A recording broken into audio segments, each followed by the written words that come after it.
तो नेक्स्ट चलते हैं स्टूडेंट क्वेश्चन नंबर 8 की तरफ। Find the tree ideal planting spot in a triangular courtyard with side 26 meter, 32 meter, 20 meter for equal accessibility. तो सबसे पहली बात तो ये है कि हमने फाइंड करना है रेडियस। इक्वल एक्सेसिबिलिटी का मतलब होता है कि हमने सेंटर से एक कोर्ट यार्ड है, कोर्ट यार्ड का मतलब हमारे पास सेंटर में कोर्ट यार्ड है गोल फॉर्म में, और इसके गिर्द एक ट्रायंगुलर आइडियल ट्री प्लांटिंग की हुई है। अब जो हमारे पास सेंटर में कोर्ट यार्ड बन रहा है उसकी हमने रेडियस फाइंड करना है। इक्वल एक्सेसिबिलिटी का मतलब है, आप यूँ कंसीडर करें इक्वल एक्सेसिबिलिटी का कि इसका मतलब हमने रेडियस फाइंड करना है। तो आइए चलते हैं इसकी सॉल्यूशन की तरफ। डायग्राम कंस्ट्रक्ट कर लेते हैं और इसके बाद इसको सॉल्व कर लेते हैं। तो सपोज करें कि ये हमारे पास, सबसे पहले तो लिख लेते हैं 10.2, और ये जो क्वेश्चन है ये हमारे पास है क्वेश्चन नंबर 8। तो ये हमारे पास टी प्लांटिंग और ये ट्री प्लांटिंग, एक कोर्ट यार्ड हमारे पास ये आ गया, और इसके साइडों पर ट्रायंगुलर ट्री प्लांटिंग हो रही है, मतलब इसकी साइडों पर दरख्त लगा रहे हैं लेकिन वो एक ट्रायंगुलर फॉर्म में लगा रहे हैं। अब ये जो ट्रायंगुलर ट्री प्लांटिंग हो रही है, तो ये जो ट्रायंगल है इसके तीनों साइडों की लेंथ की वन है। एक की है 26 मीटर, दूसरे की है 32 मीटर, और जो तीसरी साइड है उसकी लेंथ की वन है 20 मीटर। हमसे पूछ रहे हैं कि आप इस ट्रायंगुलर, ये जो कोर्ट यार्ड है जो इस ट्रायंगुलर सरफेस के अंदर आ रहा है, इसकी आप रेडियस फाइंड करें। तो सबसे पहली चीज़ तो ये है कि जब हम भी ने रेडियस फाइंड करना हो और किसी भी सर्कल का रेडियस फाइंड करना हो और वो सर्कल ट्रायंगल के अंदर हो, तो ऐसे सर्कल को बोलते हैं इन सर्कल। और इन सर्कल के रेडियस का जो फार्मूला होता है वो होता है R = A divided by S, क्योंकि इस रेडियस को कहा जाता है एन रेडियस, और एन रेडियस के लिए ये फार्मूला होता है। तो सबसे पहले हम फाइंड करेंगे S। अब S हमारे पास क्या है? S हमारे पास इन तीन साइडों का सम है, S1 plus S2 plus S3 divided by 2। S1 भी हमें गिवन है 20, S2 भी हमें गिवन है 32, और S3 भी हमें गिवन है 26।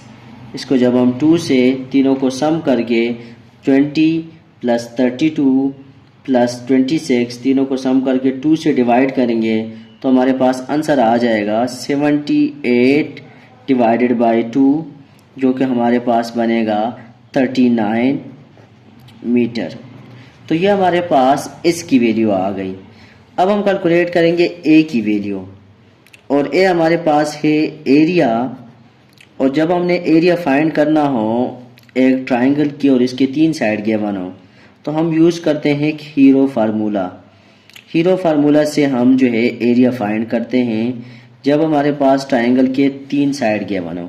एरिया का एक और फार्मूला भी है 1/2 बेस मल्टीप्लाई बाय हाइट, लेकिन वो फार्मूला तब यूज़ होता है जब हमारे पास किसी ट्रायंगल का बेस और हाइट गिवन हो। इस केस में हमारे पास ट्रायंगल का जो है तीन साइड गिवन है, तो हीरो फार्मूला लगा लेते हैं। A = S n2 S minus A n2 S minus B n2 S minus C, और इस होल वैल्यू के ऊपर है square root. This is called hero formula. इसमें वैल्यू पुट कर लेते हैं। A = S की वैल्यू हमारे पास आई है 39 n2, ये बन जाएगा 39 माइनस A का मतलब आप कोई एक साइड ले, तो मैं ले लेता हूँ 26, फिर दूसरी साइड भी 39 से सब्ट्रैक्ट कर 39 माइनस दूसरी साइड में ले लेता हूँ 32, और जो तीसरी साइड है उसको मैं ले लेता हूँ 39 माइनस 20। तो ये तीन साइड हमारे पास इससे सब्ट्रैक्ट होंगे इससे ही हीरो फार्मूले में पुट करने के बाद। तो एरिया = इनको अगर हम कैलकुलेट करें तो ये बन जाएगा 39 मल्टीप्लाई बाय 39 माइनस 26 अगर हम करें, फिर 39 माइनस 32 करें, 39 माइनस 20 करें, तो इन सब वैल्यू को कैलकुलेट करके यहाँ पर लिख लेते हैं। तो ये बन जाएगा 13, इसको सब्ट्रैक्ट करें तो 7 बन जाएगा और इसको सब्ट्रैक्ट करें तो 19 बन जाएगा। अब इन सब वैल्यू को अगर हम मल्टीप्लाई करें और फिर इसका स्क्वायर रूट लें तो हमारे पास जो एरिया है वो आ जाएगा। तो मल्टीप्लाई अगर करें तो इसका आंसर आता है 67689। ये मैंने कैलकुलेटर से डायरेक्ट कैलकुलेट कर लिया। इसके बाद अगर इसका स्क्वायर रूट ले इस एरिया का तो ये हमारे पास आ जाएगा 260.17 मीटर स्क्वायर, 17 मीटर स्क्वायर। तो ये हमारे पास एरिया जो है इस ट्राइंगल का कैलकुलेट हो गया। अब अगर हम इस ट्राइंगल का एन रेडियस फाइंड करते हैं तो वो बहुत इजी है। r is equal to a divided by s और a की जगह हम पुट कर लेते हैं 260.17 डिवाइडेड बाई s की वैल्यू हम पुट कर लेते हैं जो हमारे पास 39 आई हुई है। तो इन दोनों वैल्यू को अगर डिवाइड करें तो r की वैल्यू आ जाएगी और डिवाइड करने के बाद ये तकरीबन बन रही है 6.67 मीटर। तो आप इसको डिवाइड करके वेरीफाई भी करें। इसके साथ हमारा क्वेश्चन नंबर 8 का सॉल्यूशन कंप्लीट हो गया। तो बहुत सिंपल से क्वेश्चन है, सिर्फ हमने डिसाइड करना है कि आया ये एन सर्कल है या ये स्क्राइब सर्कल है। जो स्क्राइब सर्कल होता है वो ट्राइंगल जो है वो सर्कल के अंदर होता है और जो एन सर्कल होता है उसमें सर्कल ट्राइंगल के अंदर होता है। तो इन दो चीज़ों में आपने ख्याल रखनी है कि ये कौन सी सर्कल है और कौन सी ट्राइंगल है। तो इसके बाद एरिया और साइड जो है वो आप फाइंड करें तो इजीली आप रेडियस जो है वो फाइंड आउट कर सकते हैं। इसके साथ क्वेश्चन नंबर 8 का सॉल्यूशन कंप्लीट हो गया। अस्सलाम वालेकुम डियर स्टूडेंट। तो इस वीडियो में हम डिस्कस करते हैं 10.2 क्वेश्चन नंबर 9।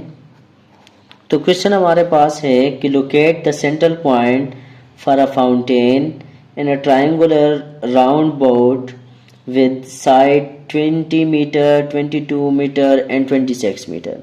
अगेन वही क्वेश्चन है कि एक ट्राइंगल है जिसके 3 साइडों की लेंथ गिवन है और एक साइड की लेंथ है 26, इसकी है 22 और इसकी है आप 20 ले लें।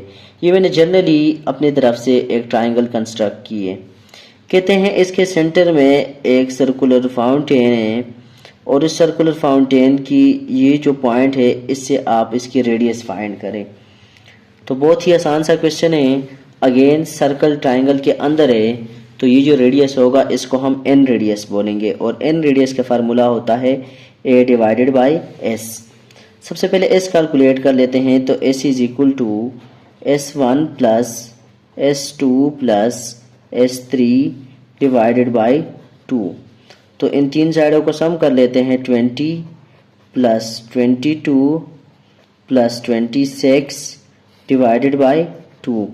जब हम इन 3 साइडों को जमा करके 2 से डिवाइड करेंगे तो हमारे पास जो आंसर है वो आ जाएगा 34 मीटर।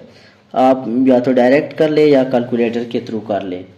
इसके बाद हमने नेक्स्ट जो काम करना है वो हमने हीरो फार्मूला यूज़ करके हमने फाइंड करना है area of triangle.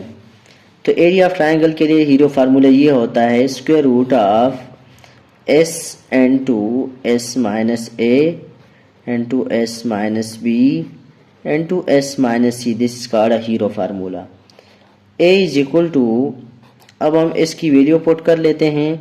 s is 34, जो पहली वैल्यू है 34 माइनस a का मतलब आप कोई एक साइड ले लें। जैसे पहले साइड में 20 ले लेता हूँ। नेक्स्ट आ जाएगा 34 माइनस b जो साइड है उसको मैं 22 ले लेता हूँ और थर्ड जो आएगा वो बन जाएगा 34 माइनस 26। ये हमारे पास c साइड आ जाएगा। तो इसको सब्ट्रैक्ट कर लेते हैं या इस स्टेप को थोड़ा सा सिंप्लीफाई कर लेते हैं। तो ये बन जाएगा 34, इन दोनों को सब्ट्रैक्ट करें तो 14 आ जाएगा, इन दोनों को सब्ट्रैक्ट करें तो 12 आ जाएगा और इन दोनों को सब्ट्रैक्ट करें तो 18 आ जाएगा। इन सब वैल्यू को अगर आप स्क्वायर रूट के अंदर जो है मल्टीप्लाई करें तो ये हमारे पास आ जाएगा 45696 और इसी वैल्यू का अगर आप स्क्वायर रूट लें यूजिंग कैलकुलेटर के साथ तो तो ये बन जाएगा 213.77 मीटर स्क्वायर। तो ये हमारे पास एरिया जो है वो कैलकुलेट हो गया। अब जब एरिया कैलकुलेट हो गया तो हमने नेक्स्ट जो चीज़ फाइंड करनी है वो है रेडियस फाइंड करनी है। और रेडियस के लिए फार्मूला है a डिवाइडेड बाय s। तो a तो हमारे पास एरिया है वो तो कैलकुलेट हो गया 213.77 और s is sum of three side जो कि हमने कैलकुलेट किया हुआ है, आया हुआ है 34। तो यहाँ से अगर हम इन दोनों को डिवाइड करें तो जो हमारे पास रेडियस बनेगी वो बन जाएगी 6.29 मीटर। तो ये हमने एन रेडियस कैलकुलेट करना था और हमने इजीली इसको कैलकुलेट कर लिया। तो इसके साथ हमारा क्वेश्चन नंबर 9 एक्सरसाइज 10.2 कंप्लीट हो गया। मज़ीद वीडियो के लिए आप हमारे चैनल को सब्सक्राइब करें, बेल आइकन का बटन ज़रूर दबाएं ताकि आने वाली कोई भी वीडियो की नोटिफिकेशन आपसे मिस ना हो जाए। तब तक के लिए थैंक यू, अल्लाह हाफ़िज़।